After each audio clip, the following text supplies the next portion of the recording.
Hi, soul friends. It's Tannaz Hosseinpour, and welcome back to another episode of Minutes on Grow. Today we have an amazing guest with us. I'm super, super excited. I have been going through all her content all weekend, so I'm just over the moon to have her here with us. Her name is Tannaz Gibson. She is an author, she's a PhD candidate, and she's a founder of the Personal Development School. Welcome. Thank you. I'm so grateful to be here with you.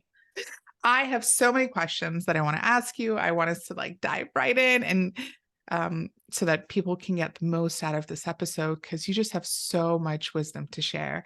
So let's get right to it. Can you please tell us a little bit about attachment theory, what it is and how it impacts us as children and as adults?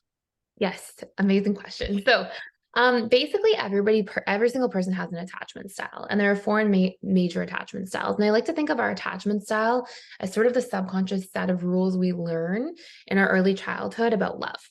So anything that we're exposed to repeatedly, it programs the subconscious mind.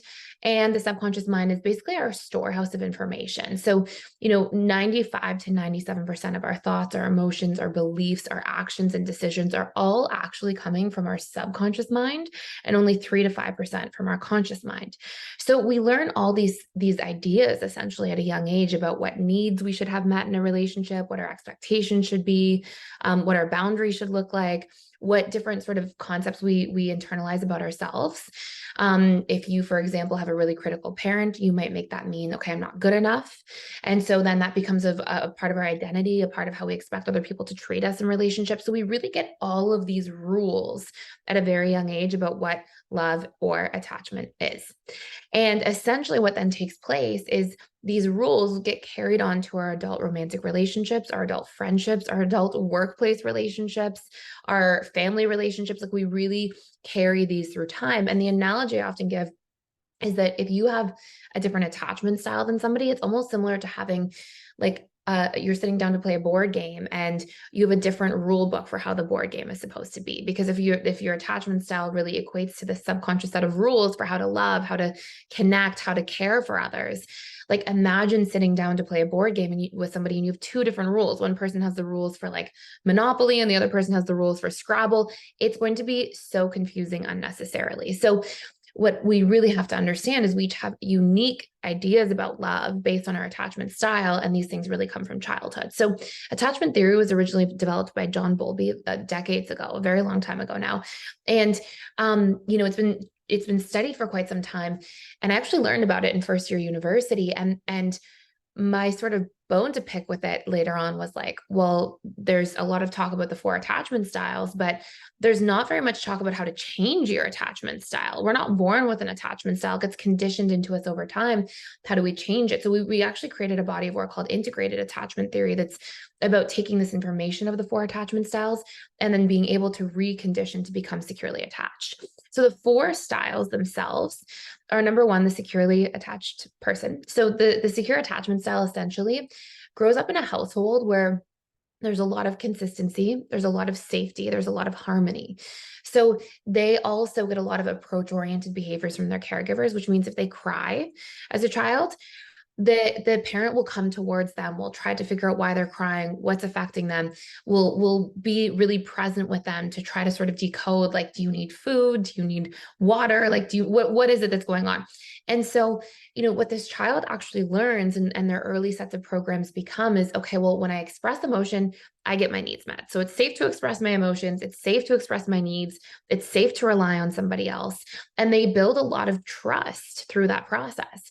And then as they age, they still get a lot of that same messaging where the caregivers will talk about needs, open up about things, check in with the child, be more present, be attuned.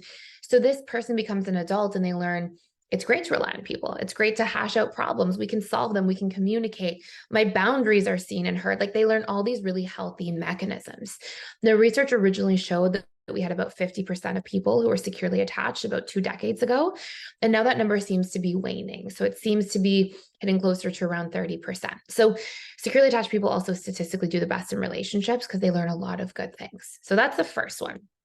The second, and now we sort of go into the insecure attachment style. So the second attachment style is the anxious preoccupied. The anxiously attached person, they have a lot of love in their upbringing, but they have a lot of inconsistency. So like they could have a really loving parent and the other parent's kind of cold and busy and withdrawn. Or it could be that they have really loving parents, but the parents work a lot, have to travel for work all the time. Maybe the child's constantly having to stay with their grandparents.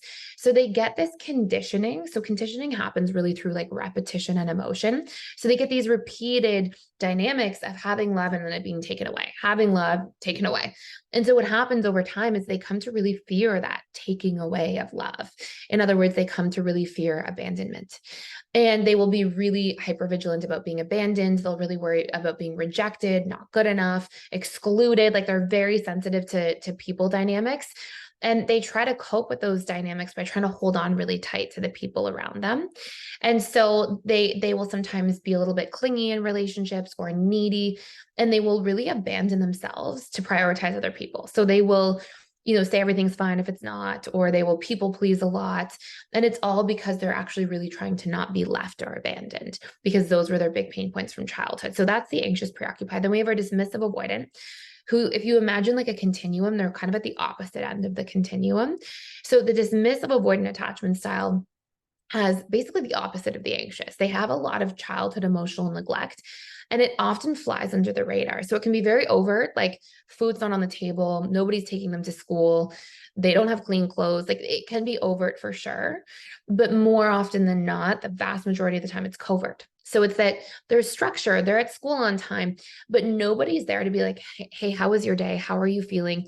Or if the child's upset, they're like, oh, children should be seen and not heard, or oh, toughen up. It's not a big deal. You'll be fine. Deal with it. And so a lot of the messaging they get is that my needs for connection, my needs to express myself, my needs are just not getting met when I'm vulnerable. And so they learn, okay, I'm going to adapt to this by just not bothering, because they get so much consistent and pervasive messaging that, hey, this emotional part of yourself is not going to get your needs met. They learn to repress that part of self. And as really young children, because we're wired for attunement, this child can't make sense of, like, a child can't look at their parents and go, oh, my parents are emotionally unavailable. So instead, because children personalize everything, that child will go, well, there must be something wrong with me. This part of myself that needs this connection, that's yearning for this, that must be wrong. So they really deeply reject their emotions and their emotional self and their own vulnerability, which means as an adult, then they get into different dynamics where, they may want to date and get close and they want connection, but as soon as it gets real, as soon as they actually attach, they tend to cut and run, because they're trying to protect themselves from ever feeling that vulnerable again, because it didn't work for them in childhood. And so you'll see a lot of dismissive avoidance, push away commitment, really try to keep space, get cold feet a lot in relationships. Like those really tend to be our DAs, and they don't like to open up emotionally. They tend to be a little bit unavailable, and they tend to really soothe through like creature comforts or distractions. And then last but not least, we have the fearful avoidant. The fearful avoidant is statistically the least common attachment style, but I do think it's probably a lot more common than people think.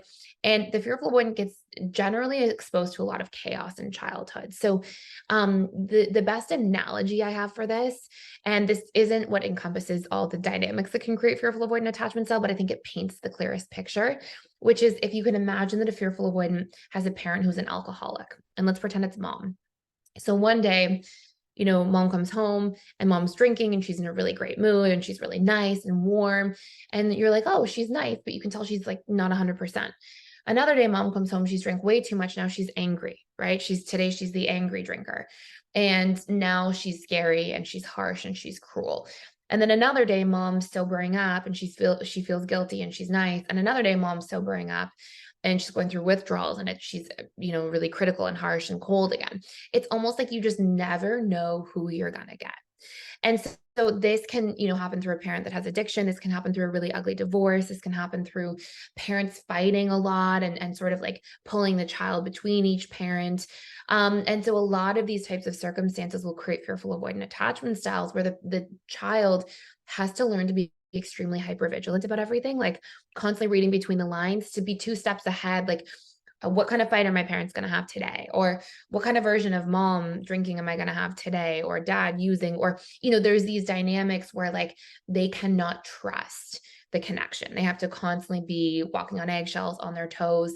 And so they tend to have these really positive moments of love, because sometimes mom's loving if she's drinking, or sometimes when my parents aren't fighting, they're really sweet, so it can change.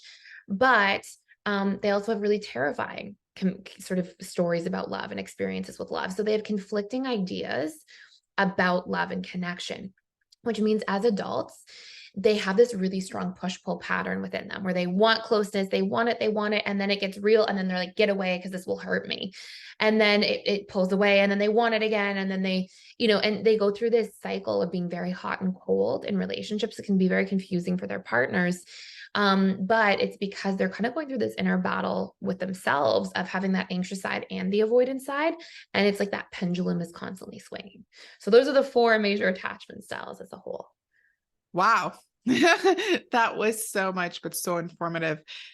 I wrote down 2 questions. The first one is, if we're seeing an increase in conscious parenting, and there's so much content out there on conscious parenting, why is the percentage of secure dynamics going down? Yeah, it's a great question. There's no like this is in Gallup polls, and you could argue that there's a bunch of different variables. I mean, one variable could be people self-reporting, and now they're Mm. more aware. I saw a lot in my client practice that people would say, I'm secure. And then like by session 2, I was like, this person's for sure not securely attached. But sometimes we think that. Mhm. So maybe there's more education, more awareness could be one sort of variable. I really believe another huge variable is just, unfortunately, culturally, there's a lot more stress on the family.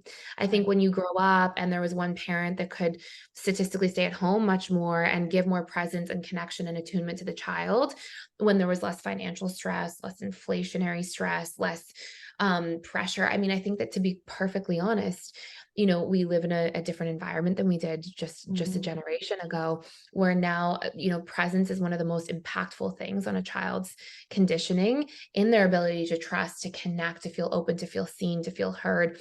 And I think that, because now we really don't have the luxury in a lot of cases of having one parent stay at home, there's just less of that.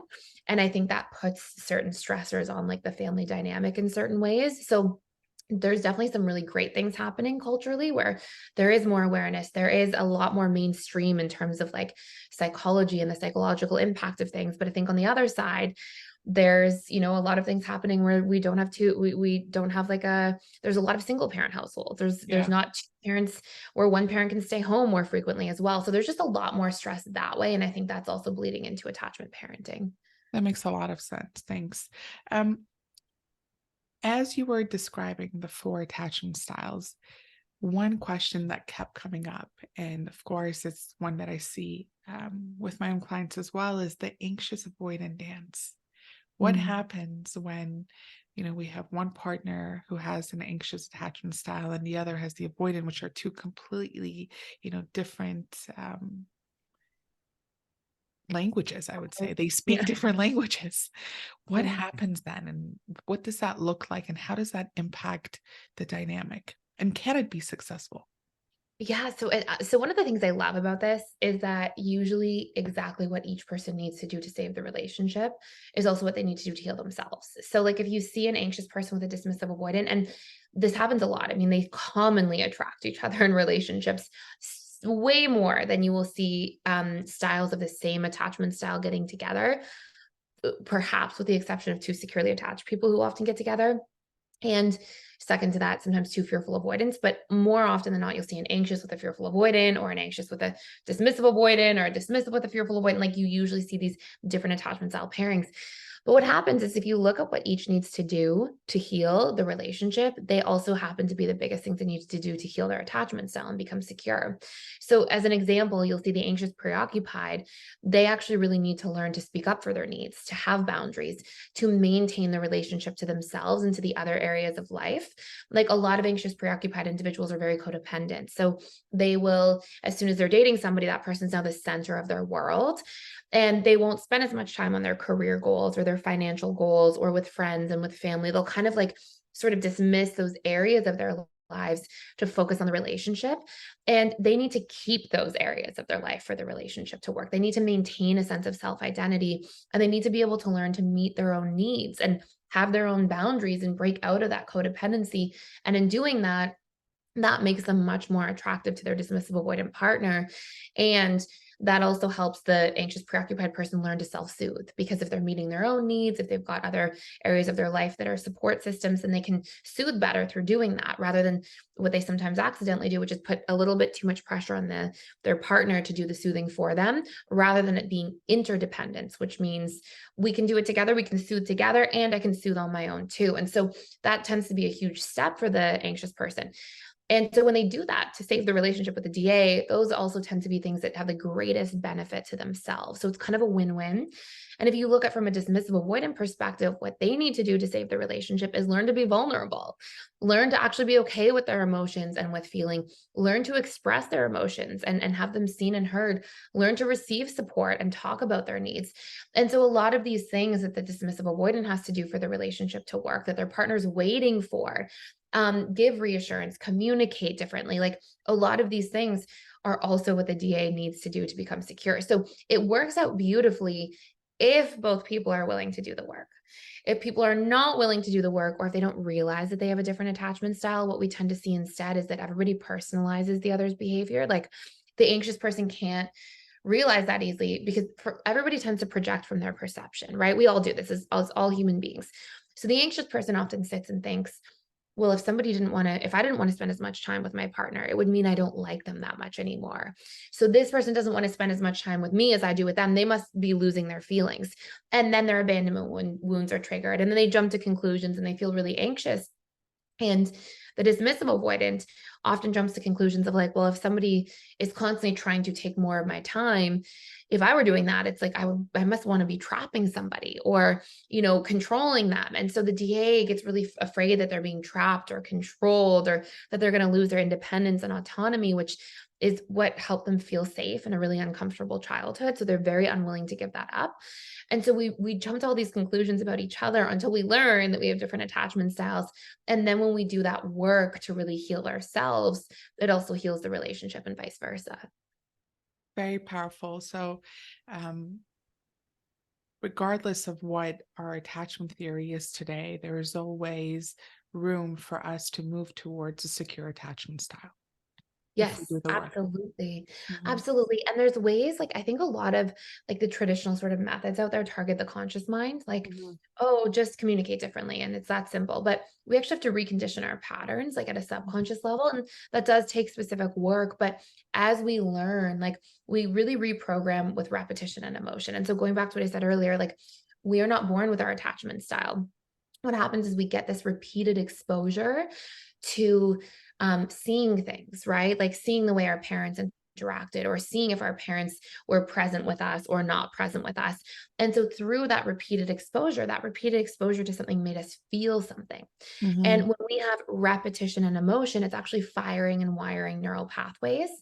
So when we're trying to change our attachment style, we have to address that. It can't be trying to do something once. It has to be an ongoing practice of us being able to say, here's how we're going to show up differently across time, leveraging principles of subconscious reprogramming. So that means things like, ensuring that we set boundaries repeatedly over time. That means things like making sure we're communicating differently over time. It has to be an active practice. It also means that these core stories or ideas that we have about being abandoned or being trapped, we have to really question those things repeatedly over time. It's so easy for an anxious, preoccupied person to see their partner not call them back and be like, oh my gosh, they must be leaving me. Whereas, for that person, they might just not be, they don't like the phone that much, or they're forgetful, or so we have to question these ideas that we jump to as well based on our history of programming. But once we do that repetitively and it creates new emotional responses, generally across like 21 days or so, we can start to see some of that reprogrammed impact where we're not jumping to the same conclusions, we're dealing with root cause. And that's where we'll start to see relationships become much easier as well. I love that. So, as we're embarking on this conscious path, consciously embarking on this path to secure attachment, and I also, side note, notice that, when regardless of your attachment style, whether it's, disorganized or fearful, avoidant, or fearful, or anxious, the Anxious. moment you start dating someone who's secure, the shift becomes a little bit easier and more graceful, because that person's kind of embodying the destination and where you want to go, and the repetition is there. So hypothetically, if we are in a secure attachment style, if both parties have that secure attachment style, what does that look like? Yes. So you touched on something really important. I just want to share something really quick before that. So there's a lot of information out there that says like just date somebody secure. Mhm. And that will help for sure. That because you get exposure to repetition of new things. You nailed that, hit that on the head. One of the caveats to that, and I saw this firsthand through my client practice more than anything, was um often what happens is our subconscious mind is wired to maintain a comfort zone. So Mhm. we our subconscious mind just wants familiarity because it equates familiarity to safety. So what actually happens to all of us, and it's part of why we tend to be attracted to different attachment styles, is that we are attracted to things the most and we will invest in things for the longest that represent what is familiar. And often, what is familiar is how we got the relationship to ourselves developed. So, if, for example, as an anxious preoccupied attachment style, because of being so externally focused on your outside relationships, because you're so afraid of abandonment, often the anxious preoccupied, because of that fear, becomes dismissive in the relationship to themselves. And so what will happen is then guess who they're the most attracted to generally in relationships? People who are also dismissive to them, because it mirrors back to them their subconscious comfort zone. So, and what we'll see as a result of that is that sometimes anxious preoccupied or fearful avoidance or dismissive avoidance, yes, we could say the remedy is to date somebody secure. But unfortunately, a lot of insecure attachment styles are actually not even attracted to securely attached people. I can't tell you how many times I've seen people be like, I It's found the perfect boring. person. Yeah, exactly. They're perfect on paper. They have all these things, but there's no spark. And often, unpacking that with clients when I was running a practice in the past, is I would see them, we dig into it and it would be like, oh, you literally are just, it's so far out of your subconscious comfort zone. You're not used to stability. You're not used to consistency. You're not used to having somebody address things head on and work through problems and be present. And you're like, oh, they're too nice for me, or oh, they're boring, or things like that. And it's like, so yes, we could date securely attached and that would have an impact. But honestly, there's so much value in doing the work in the relationship to ourselves, because Mhm.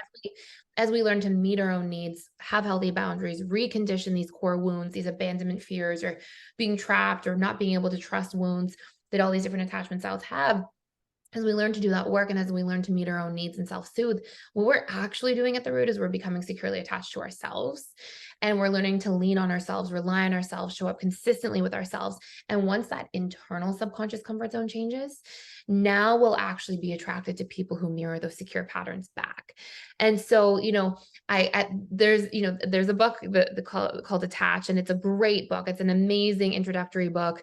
But there was two little things in there that I was like, no. And one was, it was like, just date somebody secure if you're anxious. And it's like, well, that doesn't actually help a lot of anxious people, because they often will not be invested in those relationships, or vice versa. Securely attached people may not stick around if they see insecure attachment style patterns, because it's not their Right. comfort zone either. And then the other thing was that it says, if you're fearful avoidant, good luck. Not quite, but it says, and so there's a lot of really amazing golden nuggets in there and a lot of gems and a lot of great information. But there wasn't a lot about, hey, reconditioning, reprogramming. That just hasn't been a body of work until we really started to develop that more recently. So anyways, I just wanted to say that for people who are like, I'll just stay secure, because sometimes I would see people try that path and then it can be a little bit self-defeating.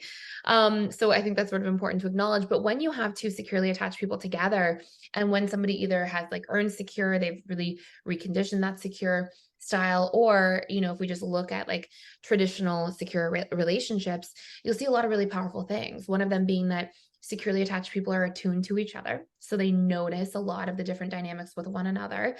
If they're off, if they're having a bad day, and they will go towards each other. They'll say, hey, are you okay? I'm here.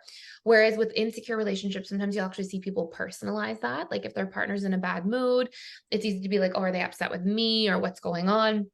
So we'll see a lot of like attunement and approach oriented behaviors between two securely attached people. We'll also see that they have less core wounds. So they have less fears about abandonment, being trapped, not being able to trust, being unsafe in relationships. So as a result of that, they actually bring just way less fear into relationships, right? They're able to be more present, more vulnerable, more accepting, again, take things less personally because they have less core wounds. So they're really able to, as a result of that, to see each other better, right? If you can imagine, like, let's just pretend that I'm anxious and you're dismissive, right? And in that dynamic, maybe you're feeling cold because you've had a long day and your emotional bandwidth is sort of used up because you're a dismissive avoidant. You don't have as much emotional bandwidth to begin with. And if I'm like, oh my gosh, you had a bad day at work, but I'm going, oh my gosh, you're about to abandon me. Mhm. Unfortunately, one of the kind of tragic things that happens, and this happens in all attachment style pairings, is that all of a sudden, I can't see that you had a bad day. I can't be there for you that you had a bad day because, I am like kind of making it about me because of my unresolved traumas and fears from relationships. And we'll see that go the other direction, from the dismissive to the anxious, or the fearful avoidant to the anxious. And so we lose the ability to see each other properly, whereas securely attached people are much better at doing that, seeing how you're feeling without making it mean something about me, and vice versa. And so that tends to go a very long way. And then securely attached people hash out conflict. They do not shove things under the rug, maybe for moments in time to, be able to down regulate, but generally they're really going to work through things, talk through things. They don't let conflict build up by not resolving it, which I think is just the poison of relationships, is we don't talk things out and then we hold on to them and then we resent them. And then we just have this like tank of resentment that's building over time until a relationship gets destroyed. So there's a lot of that. And securely attached people know their needs and they'll talk about their needs to each other. They know their boundaries. They'll talk about their boundaries to each other. They're not afraid to do so. And so those are some of the big, big features you'll see in that relationship dynamic. I love that. Let's talk about needs and this expectation that some people have that my partner needs to meet all my needs. And so let's talk about it. Is that something fair to expect from someone who's in a relationship with us? And where would that ideology or belief stem from to begin with? Great question. So definitely stems from codependency. There's absolutely a belief between two or more codependent people. I say two or more because sometimes we can have codependent family dynamics. Mm. But there's absolutely a belief where it's like, I'm responsible for all of your needs, you're responsible for all of mine. Unfortunately, that's actually one of the most destructive relationship dynamics, because what we do is we in doing that, one of the biggest things that we lose, one of the biggest casualties in that dynamic, is the ability to communicate for ourselves. And so this comes with this expectation: not only are you going to meet all of my needs and vice versa, but you're also going to have to mind read in the process. You should know what I need if you love me. You should know what I need if you care about me. And so it actually prevents us from fostering emotional literacy about like what our own needs are. And what happens the moment that person can't be there? What happens the moment that, like, I need you, but you also need me, and you also had a bad day, or you're burnt out today, or you're there for someone else today in your life that needs you more. This is where we see poison come into relationships, where people are mad and they get angry and because they get really hurt, right? If I don't have the ability to soothe myself by meeting my own needs, that makes me very dependent on other people in a way that if they're not there, it's going to hurt very deeply. It's going to cut really deep. And so what we're looking for is, rather than codependency, we're looking for interdependency. And what interdependency actually is I know my needs. I would say there's four quadrants. There's like four sort of like stops on the train, if you will. One is I can't express my needs to anybody if I don't know what they are. Okay. So a lot of what we do is we think you should know my needs, right? But I don't even know my needs. So, number one, we have to learn our needs. What are our important needs in relationships? And that needs to be an introspective process. Number two, I need to be able to meet those needs in the relationship to myself. So if I, for example, need validation from others, which is a very anxious, preoccupied need that's really strong, one of the biggest things is if I'm constantly criticizing myself in my internal dialogue all day, and then I'm needing validation from everybody to just bring me back to center, then that's putting a lot of pressure on people around me, right? So I need to learn to be more compassionate in myself, my internal dialogue, and more encouraging to myself, more validating of myself in a healthy, more balanced way, so that I don't have like this bottomless pit of validation that I'm needing just to feel built up again, right? And it's really hard on the person going through that. Like, if somebody is anxious, preoccupied, it's hurtful to feel like that, right? And I was fearful avoidant as my attachment style before doing the work, and so that was there for me a little bit, but more other things around like trust or different dynamics like that. But for our anxious individuals, that can be really, really tough. So number one is we need to actually know our needs. Number two is we have to be able to meet them in the relationship to ourselves. So we don't just expect people to pour into a bucket with a hole in it, right? And then number three is I have to be able to communicate clearly, right? If I say to you, I need support, you might be like, well, is support a hug? Is support encouragement? Is it validation? Is it doing the chores around the house? Like, what is support? So we need to be able to articulate ourselves properly. And we can just do that by painting a picture of what our needs look like when they're met. And then the last thing, and this is actually a very big hidden block for a lot of people, is we have to learn to actually receive. There's a lot of people who are afraid that if they receive, they're going to be helpless or reliant or dependent or a burden or all these things. And so they'll do the work to learn their needs. They'll do the work to self-soothe by meeting them in relationship to self and being able to like fill the hole in their bucket. They'll do the work to be able to communicate. And then finally somebody gives it to them and they're like, oh no, you don't mean it. Or, oh no, I can't really receive it. So we have to remove any receiving blocks or fears of what it means to receive, as well. And if we can master those four parts, we can master the first two are self-soothing, relationship to self needs, and the second two are with others, right? Communicating and receiving from others. And those four parts will create this sort of cycle of healthy interdependency. Very powerful. Thank you. Question: based on your research and your experience, which attachment style has the most difficulty with receiving? Fearful avoidant attachment styles and dismissive avoidance. So anxious preoccupieds can receive, but they will tend to deflect soon. So they'll do things like, let's say they want to receive validation, they'll receive it, they'll feel really great when somebody gives it to them, and then within like 5 minutes they'll be like, but did they really mean it? Or what if they say that to everybody? Or they'll sort of like sabotage it that way. Fearful avoidants have that side where they'll doubt it and question it. But on top of that, they tend to also carry the sort of avoidance side of the fears, which are like, if I do receive, or if I let myself receive from this person too much, I'm going to be dependent and reliant on them. And then they can take something away from me or hold it over my head. And so they can have like these blocks where they deflect, like the anxious individuals do, but they also have the blocks of the avoidant where they'll say, oh my gosh, what if I receive and then something bad happens, or then it's taken away, or, so they won't trust enough to receive a lot of the time. And then our dismissive avoidance, they can struggle to receive because they struggle to even want to open up to other people at all about their needs. Again, because of the fear of relying on somebody and then feeling like they did as children. So all three insecure styles actually have it in different forms, but the fearful avoidant has it the most because they carry it from both the anxious and avoidant programming. Okay. And as we're talking about the fearful avoidant, the example that you use with the alcoholic parent brought up a question for me, which is unrelated to this, but related in the relational dynamics. People who have issues with substance, so they have substance issues,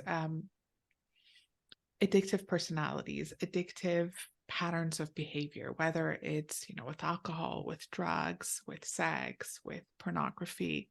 Can we talk a little bit about these patterns? Yes. So, addiction, when we actually just look at it really rawly and like really honestly, addictive patterns almost always are just a subconscious strategy to get a need met when we haven't learned healthier ways. So if you look at, let's just say alcohol, right? Let's say somebody's struggling with their relationship to alcohol. Actually, let's talk about porn because I think it's one of the ones that gets addressed the least and is actually like Mhm. harming so many people worldwide right now. So if you look at pornography, I had so many clients when I ran my practice who would come in and they would say like, it'd be like 10 sessions in and I'd already have known, like gotten to know them quite well and worked through lots of things. And they would say, okay, there's something I feel really ashamed about. I want to bring it up. I'm really struggling with my relationship to pornography. And And they had so much shame around it. And when we take the judgment and the shame out of it, and we just honestly look, like, look at what pornography does. And what I would actually see, by the way, is that statistically, the people who actually had pornography addictions the most were always leaning more avoidant.